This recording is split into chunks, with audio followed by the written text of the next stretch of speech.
কে আসামিদেরকে উপস্থিত করা হয়েছিল। আদেশ দেয়া হয়েছে যে 17ই ডিসেম্বর তাদের বিরুদ্ধে অভিযোগ গঠনের শুনানিটা শুরু হবে।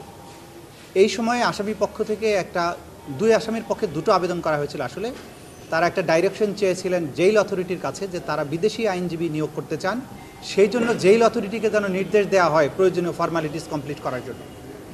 আমরা বলেছি কোর্টের কাছে যে এই অ্যাপ্লিকেশনটা মিসকনসিপ্ট, এটা আইনটা ফলো করে করা হয়নি। কারণ বিদেশি আইনজীবী নিয়োগ করার বিধান আমাদের ইন্টারন্যাশনাল ক্রাইমস ট্রাইব্যুনাল অ্যাক্টে রাখা হয়েছে, কিন্তু সেটা একটা শর্ত জুড়ে দেয়া আছে।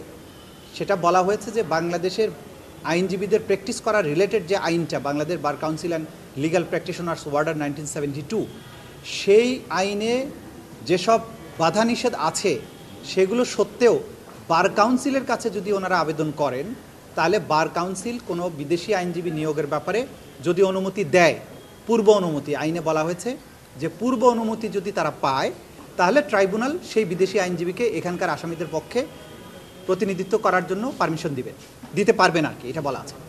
কিন্তু ওনারা করেছেন কি, ওনারা এসে কোর্টের কাছে আগে আসছেন। তা আমরা যেটা সাবমিশন রেখেছি যে আইনের যে বিধান, আইনের বিধানকে বাইরে যাওয়ার সুযোগ নেই। কোর্ট পারমিশন দিতে পারবেন বিদেশি আইনজীবীর জন্য যদি তাদের পূর্ব অনুমতি থাকে বার কাউন্সিল থেকে। প্রায়র পারমিশন শব্দটা এখানে আছে। এবং আমরা এটা সাবমিট করেছি যে আদালত এই স্ট্যাটিউট যেটা আছে, অর্থাৎ বিধিবদ্ধ যে আইন আছে, এর বাইরে কোনো আদেশ দিতে পারবেন না।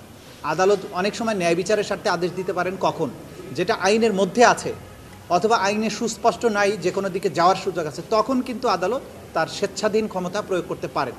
কিন্তু যেখানে স্ট্যাটিউট সুনির্দিষ্টভাবে বলে দেয় যে এই কাজটা করা যাবে না বা এটার সাথে এই শর্ত যুক্ত আছে, তখন আদালত পারমিশনটা দিতে পারে না। তো আদালত এটা শুনেছে দুই পক্ষকে, শুনে পরবর্তীতে এটা আদেশ দেবেন বলেছেন। একটা আদেশ তারা চেম্বারে হয়তো দিবেন, যেটা তাদের কাছে গ্রহণযোগ্য মনে হবে, নিশ্চয়ই সেটা তারা করবেন না। এটাই ছিল মূল কথাটা। আর একটা জিনিস যেটা হয়েছে, আমরা বলার চেষ্টা করেছি যে ওনারা অ্যাডজর্নমেন্ট চাচ্ছিলেন, বেশি করে সময় চাচ্ছিলেন। আমাদের আইনের সেকশন 13-এ খুব স্পষ্ট করে বলা আছে যে এই মামলার কোনো অ্যাডজর্নমেন্ট থাকবে না, তার মানে প্রতিদিন নিয়মিত চলবে। সেক্ষেত্রেও তো ওনাদেরকে 17 তারিখ হলে প্রায় এক সপ্তাহের সময় দেওয়া হয়েছে। তা একটা জিনিস আমরা মেসেজটা ক্লিয়ার করতে চাই যে এটা একটা বিশেষায়িত আদালত, এইখানে বিদেশি আইনজীবী আনার সুযোগ আছে, আইনের নির্দিষ্ট কাঠামো বা নির্দিষ্ট পরিক্রমা অতিক্রম করে তাকে আসতে হবে। কিন্তু এটা মনে রাখতে হবে যে এটা বিশেষ পারপাজে, অর্থাৎ ক্রাইমস অ্যাগেনস্ট হিউম্যানিটির মতো একটা অতি গুরুতর অভিযোগের বিচারের জন্য। সুতরাং এটার প্রসিজিওরটা সাধারণ আদালতের চেয়ে ভিন্ন। এই কারণে এখানে আইনে বিশেষ বিধান যুক্ত করা হয়েছে যে কোনো অ্যাডজর্নমেন্ট ছাড়া এটা চলবে। তবে যুক্তিসঙ্গত যতটুকু সময় দরকার সেটা দেওয়া হবে, সেটা দেওয়া হচ্ছে এখানে। এটাই ছিল আজকের দিনের মোটা দাগের প্রসিডিংস।